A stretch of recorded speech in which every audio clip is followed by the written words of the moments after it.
Yuri, do you want to flip it around and start with the EDA minute, or do you want to?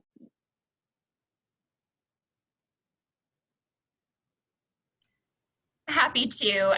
Joanna, do you mind scrolling over to that slide so we can get the EDA minute out of the way? Perfect.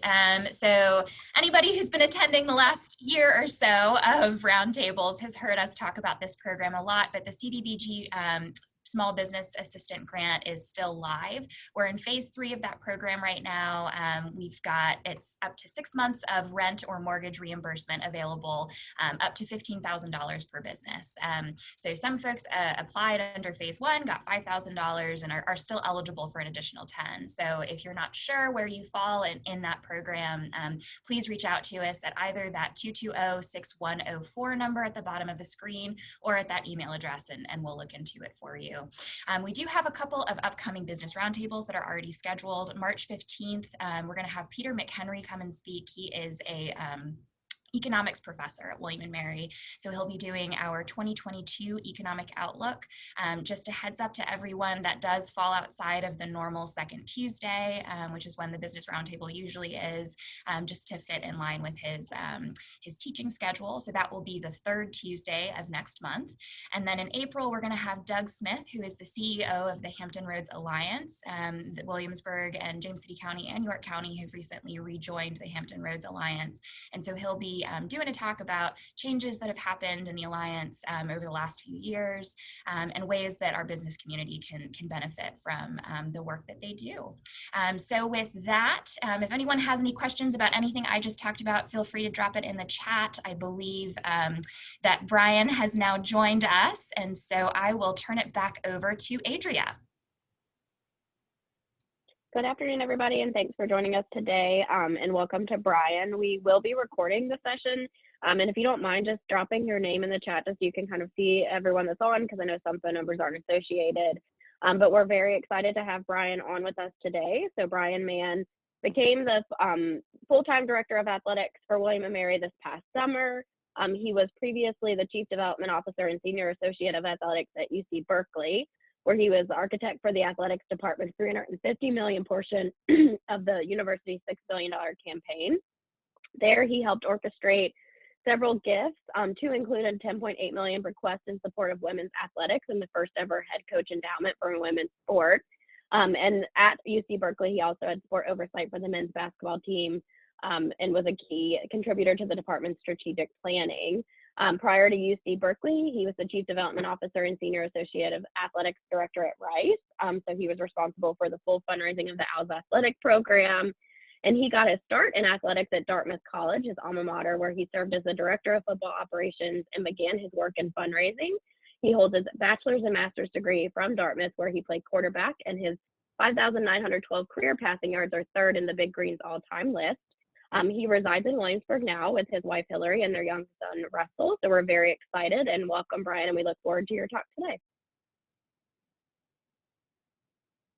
Well, thank you, and good afternoon, everybody. I'm thrilled to be here. I appreciate everybody dropping their name in the chat.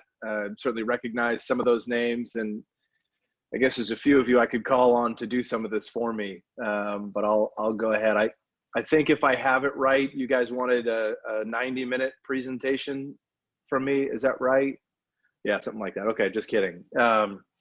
I'm really appreciate the opportunity to be with you guys, and I thought I'd just do a couple things today. I thought I'd just share a little bit about my background, specifically as it relates to why I do what I do and why I'm really passionate about college athletics. I'd tell you a little bit about my time on the job so far. I've been here about 6 months now at this point, and then talk a little bit about what we're going to do moving forward. I'd be more than happy to answer any questions. I know that these are often best when there's healthy dialogue there. So please, either drop your questions in the chat, or, if it's possible to do so in a different way, I'm happy to do whatever I can to help. But the important piece of my background, it sort of starts with how I grew up. And I grew up in this really big Irish Boston rambunctious family where sports played a huge part of what we did. But my parents and those around me were really adamant that, education was a hugely important piece of a fulfilling life. And, I grew up in a household where my parents don't have college degrees, and, it was a very blue collar upbringing. And I always viewed that as a way to change that path. And so I spent my entire life focused on trying to get into the best school that I possibly could. I was lucky enough that I could throw a football a little bit, and the combination of those two things got me an opportunity to go to Dartmouth College. And why that's important is because it hopefully shows a little bit as to the power of the combination of academics and athletics and how it can change lives, as it's done for me. But also it's important because, when I showed up at Dartmouth that day, I can remember feeling like I had absolutely no clue what to do next. And I knew how to play football, and I suppose I knew how to study, but I didn't really know how to navigate college life in any way. And certainly the time constraints and challenges that come with being a student athlete were things I struggled with for a little while. And so I want to be in this because I want to provide those opportunities for young people to help them change their lives and to capitalize on all the incredible values and lessons and opportunities that college athletics in a high academic environment can provide. But I also want to make sure that we're giving them the support necessary to maximize that opportunity, to find the very best versions of themselves, and to make sure that, when they're here on campus, that they're able to enjoy everything about being at a place like William and Mary, and that we're really setting them up, for what comes next. And I've spent the first 6 months on the job saying that a lot. And I'll share specifically that I've met with all of our student athletes in one way or another, our different teams, and every one of them I meet with, I say some version of the following, which is, I believe it's my job to create a space in which they can do their very best work. And to me, their best work means that that they're going to have true access to the education available here at William and Mary, that they're going to compete for and win championships, that they're going to have a great athletic experience, and that by the time they walk across that stage, that they're ready for that great opportunity, that they're able to secure a great opportunity. And I use those words very carefully. I choose those words carefully because to me, that opportunity could be, playing professional sports, right? As we've seen, or coaching. If any of you are following what's happening in the NFL, there's been a lot of news about that lately. For many of them, it's graduate school. For some of them, it's the Peace Corps. For some of them, it's trying to navigate through a professional life and the transition from college student athlete into the next phase in their life. And so that's why I use that word opportunity. It's really important to me that we're not necessarily saddling them with any specific expectations, because everybody's going to want something different. And that's what makes a place like William and Mary so special, is that everybody comes here, has a different background, with slightly different interests, and will pursue different things moving forward. At what makes it so special. In addition to meeting with the student athletes, I've spent a significant amount of time trying to understand sort of the DNA of William and Mary and what makes it so special. I like to say I have an idea as to what it's like to be a part of the tribe, having played and been associated with a school like this. But the reality of it is that you can't fully understand William and Mary or what it means to be associated with it unless you take great time and care with hearing and learning from others. I've met with as many donors and season ticket holders and fans as I can. I've spent a lot of time meeting with partners across campus. I think that's one of the things that makes this place so special, is athletics is an integrated part of campus, and I hope to strengthen that. I've spent a lot of time with our head coaches, and I asked each one of our head coaches and each one of our business unit leaders to create a SWOT analysis and to present to me about it, so that they could really help speed up my learning curve. I've said I need to learn as much as possible, as quickly as possible, if I'm going to lead the department effectively.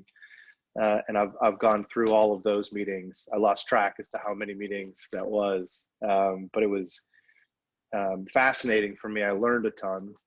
Some you might have been able to guess. A lot was news to me, and it's helped me quite a bit as I've moved through. So, really doing those internal meetings with head coaches and business unit leaders, of, tried to meet with as many student athletes as possible. I always try to meet them where they are if they can. There was pictures of me in my socks out at Williamsburg gymnastics, for example, meeting with our men's and women's gymnastics team, because I love meeting our student athletes where they are. I think that's an important message to send, rather than always sitting around a conference table, which can be a little stuffy to an 18 to 22-year-old. I've tried to spend time with all of our staff, in every corner of our department. I'm not afraid to, use food. So for the first several Fridays I was here, I brought donuts in and used that as an excuse to meet with some of our different groups. You know, whether you're a college kid or a professional, I think I've found that if there's a free t-shirt or a free bite to eat, that people tend to show up. So I've used that to my advantage whenever possible. A lot of the things I've heard and a lot of the areas where I've been spending my time, I'm guessing many of you would know, you know, we have the challenges surrounding Title IX and gender equity. We had an external review that wrapped up over the summer. And what we learned is that there were about 22 different areas where we were falling short and where we could grow and improve to make sure that we were supporting all 500 of our student athletes in an equitable way. We've put together a group that's going to work tirelessly to rage against those failures and make sure that what we're doing is supporting all 500 student athletes from the moment they arrive until the moment they walk across that stage. A big part of those opportunities are going to reside in facilities, and many of you hopefully have heard our plans to renovate and expand off one side of Kaplan Arena. You know, Kaplan is sort of this centerpiece of our department. It's not the only place where our student athletes live and work, but it's definitely a force at the center of everything that we do. And so it's an incredible building with wonderful opportunities for competition. It's where so many of our coaches, staff, and student athletes, you know, quote unquote, live. But there's a real opportunity for us to improve some of the spaces here that are going to do a lot. We're going to break it up into 2 phases, the first of which we're hopefully going to break ground here in the spring. And that's going to be, you know, renovated locker rooms for all of our teams that are housed here. We're going to update the existing weight room. And then off the back, we're going to do things like build a second weight room, which for 500 student athletes is really important. We're going to build a brand new sports med space, which is going to do a lot for the health and safety and wellness of our student athletes. And we're going to add a practice court, which is going to give us great flexibility. Having 2 spaces now, the Kaplan Arena court and the second one, is going to give us great flexibility in scheduling, which is really important for our student athletes to make sure that they have the flexibility to take the classes that they need to take. It's also going to give us the opportunity to host more events and to allow Kaplan Arena to return to a space where it's a magnet for the community as well. We're really excited about that. There's other facility projects. We've done some work out at our Dillard complex with a new field and scoreboard and lights. There's more to come out that way. We're going to renovate the Millie West Tennis Center. We're going to do that this spring as well as soon as the season's over. So there's a lot happening here. You're going to see some cranes. I'm going to get a chance to swing some hammers, which is going to be fun for me. I like demolition work. Life work is fun. So there's a lot happening there as well. You know, I think the other piece of this, which has been really fun and exciting, has been, you know, sort of this return to normalcy. You know, I appreciate the opportunity to speak to groups like this. It gives me a chance to reflect a little bit. And one of the things that I was really moved by over the fall and into the winter is how excited our alumni, fans, and ticket holders seem to be for in-person competitions again. Now, not without challenges, of course, but I think that was one of the things that was removed from our community, both our specific athletics community and the broader Williamsburg and William and Mary community, was a chance to gather and to cheer on the tribe. And people have turned out in incredible numbers. I was blown away by our student turnout this fall, and that certainly has carried forward into the winter.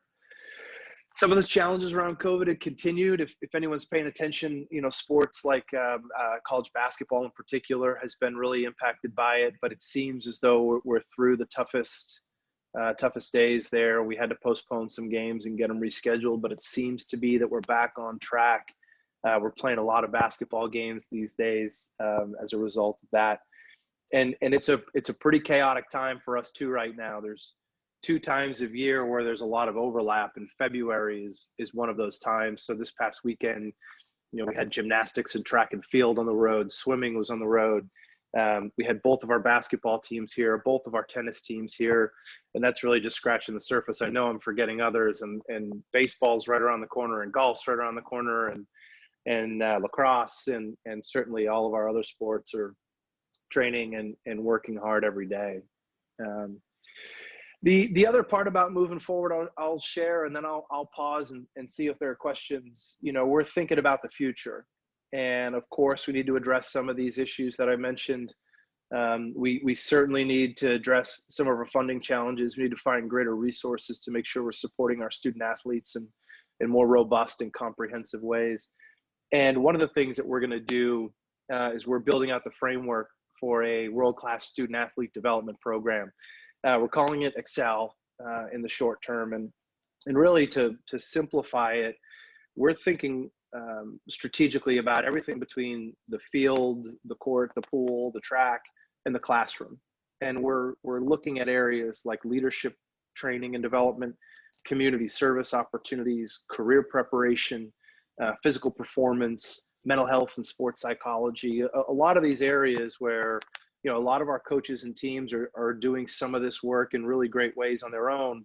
And we're trying to lift that up and think about from a department level, how do we solve for those opportunities? And how are we intentional about the way that we're helping our student athletes grow from the minute they arrive on campus until they walk across that stage?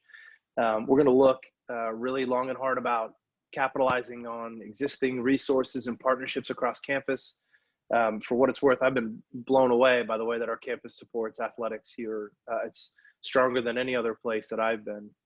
And I know that there's desire to do more to help athletics and certainly our student athletes. And so we'll capitalize on those existing resources. We'll create some new opportunities.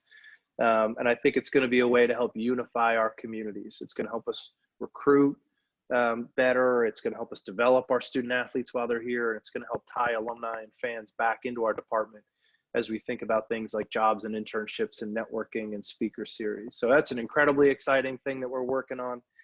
I think Jim Golden's on the call, and Jim has been absolutely instrumental in helping us build out that framework and including that in the strategic planning process for the university, which has been really exciting. So I'll pause there. I'll just say it was mentioned that you know, I'm here with my wife, my young son Russell. We have a 9-month-old son that is keeping us very, very busy, and so many of you have just been wonderfully welcoming, and I know my wife has felt that as well. So I appreciate what everyone's done. And I guess maybe I'll look to the chat here as it's popping up. The name, image, and likeness deals, that's a fascinating change in our world that's happened rapidly. And I think there's two ways to think about it. The first is really the way that, you know, you'll hear about it in the news and on ESPN, which is how do we help a couple of our student athletes make as much money as possible? And I think that's a viable thing for a lot of places. That's how they're going to recruit. And frankly, those kids should be able to capitalize on those opportunities. What I want to do at a place like William & Mary is think about how do we use this as an opportunity to educate all 500 of our student athletes within this spaces, within digital engagement and social media, and evaluating corporate partnerships and understanding and providing the financial literacy needed to understand the tax implications of these opportunities. I want to use that as an opportunity to educate our student athletes. And if some of them are able to capitalize on their name, image, and likeness and make money as a result, fantastic. But I want to look at how do we do this for all 500 to give them some real life, tangible growth and experience that is likely going to serve them in whatever career they pursue moving forward. So that's how we'll talk about it. We're in discussions with campus partners about creating some of those education opportunities, which frankly, we should roll out across the campus for anyone who's interested, not just student athletes. And it's going to be something that we continue to watch moving forward, because I do think there'll be opportunities for some of our student athletes. I don't think it will just be the most obvious student athletes. I think there are kids that are going to really understand and capitalize on things like their social media presence in ways that, I mean, I'm going to sound like an old man right now, in the ways that I don't really understand just yet. That's why we have great teammates to help us with those things. But that's how we'll think about it. Yeah, with regards to COVID, you know, one of the blessings to come out of that, in a sense, was student athletes, you know, that lost opportunities or may have not competed in the normal ways, have given an extra year of eligibility. And I think all that's fantastic. Of course, it brings challenges around funding. The NCAA has been pretty dynamic in being able to move roster sizes and limits, which have been helpful. From a funding standpoint, it's, it doesn't necessarily mean that we can continue to grow and add, but it does mean that young people who lost opportunities will get those back. So our coaches have had to navigate through that with recruiting and roster sizes and who's coming back. I'm thrilled to say that, some of our partnerships across campus and the School of Education and the business school and even the law school, believe it or not, one of our football players in the second year of law school, which I find fascinating, with those extra years of eligibility means that kids have graduated and they're looking for graduate school opportunities. And our partners have been fantastic in that space. I'm incredibly grateful for them. I'll give a shout out to Larry Pulley. Of course, the news that he's stepping down is exciting for him and a little sad for us, but they've been an incredible partner. It's just one example. So it's been a challenge, but more than anything, I think it's exciting because it's provided opportunities for kids that may have lost a chance to compete along the way. Existing businesses that can partner with us, boy, there's a myriad of ways. We have some of the traditional sponsorship opportunities that exist, where there's, media opportunities and, space. We try to get creative with our corporate partners and how we're promoting the great work and products or services that they provide. Any of those resources are always going directly towards supporting our student athletes, which is a way that we need to grow and expand and be better. So know that if there were opportunities to expand, that would be a part of it. Finding ways to provide internships or jobs for our student athletes is a huge opportunity for folks in the area. It's a promise we make to our student athletes that if you come to William & Mary, it can change your life. And so that's really a great way.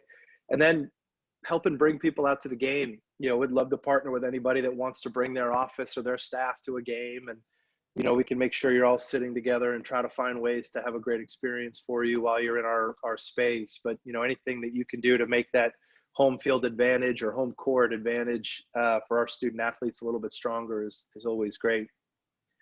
I would, Barb, great question about how they can contact us. This is a big part of that student athlete development program, Excel, that we want to build out. So there's a really streamlined and efficient way for folks to reach out. I would say that contacting our office is a great place to start so we can make sure we understand the opportunities that exist. Certainly we want to make sure we're doing everything within NCAA guidelines and rules. And I know that everybody on this call would want to follow those as well. So Barb, maybe I can share the athletic director's contact information after this, and folks should feel free to reach out and we can redirect you depending on what it is that you have and what you're interested in doing.